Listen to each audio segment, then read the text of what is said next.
Chapter 7. "I will spare you the history of the first day," said my good Elizabeth, "spent in anxiety about you, and attending to the signals. But this morning, being satisfied that all was going right, I sought, before the boys got up, a shady place to rest in, but in vain. I believe this barren shore has not a single tree on it. Then I began to consider on the necessity of searching for a more comfortable spot for our residence, and determined, after a slight repast, to set out with my children across the river on a journey of discovery. The day before, Jack had busied himself in skinning the jackal with his knife, sharpened on the rock, Ernest declining to assist him in his dirty work, for which I reproved him, sorry that any fastidiousness should deter him from a labor of benefit to society. When we attained the hill you described to us, I was charmed with the smiling prospect, and for the first time since our shipwreck ventured to hope for better things. I had remarked a beautiful wood, to which I determined to make our way, for a little shade, and a most painful progress it was, through grass that was higher than the children's heads.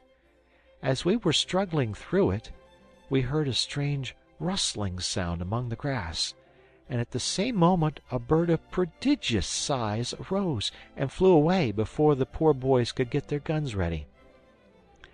They were much mortified, and I recommended them always to have their guns in readiness, for the birds would not be likely to wait till they loaded them.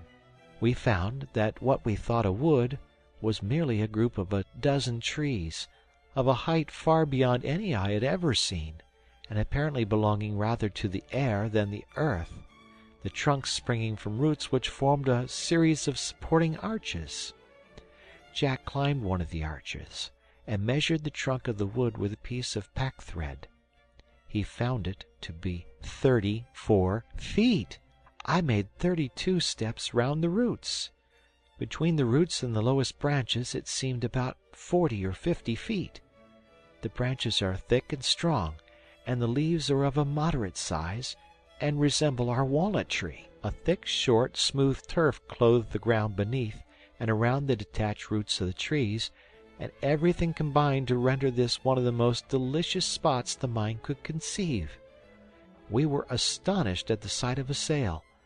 Ernest was certain it was Papa and Fritz, and though Francis was in dread that it should be the savages who visited Robinson Crusoe's island, coming to eat us up, we were soon enabled to calm his fears. We crossed the river by leaping from stone to stone, and hastening to the landing place, arrived to greet you on your happy return. "And I understand, my dear," said I, "that you have discovered a tree 60 feet high, where you wish we should perch like fowls. But how are we to get up?" "Oh, you must remember," answered she, "the large lime tree near our native town, in which was a ballroom. We used to ascend to it by wooden staircase. Could you not contrive something of the sort in one of these gigantic trees, where we might sleep in peace, fearing neither jackals nor any other terrible nocturnal enemy?" I promised to consider this plan, hoping at least that we might make a commodious and shady dwelling among the roots. Tomorrow we were to examine it. We then performed our evening devotions and retired to rest.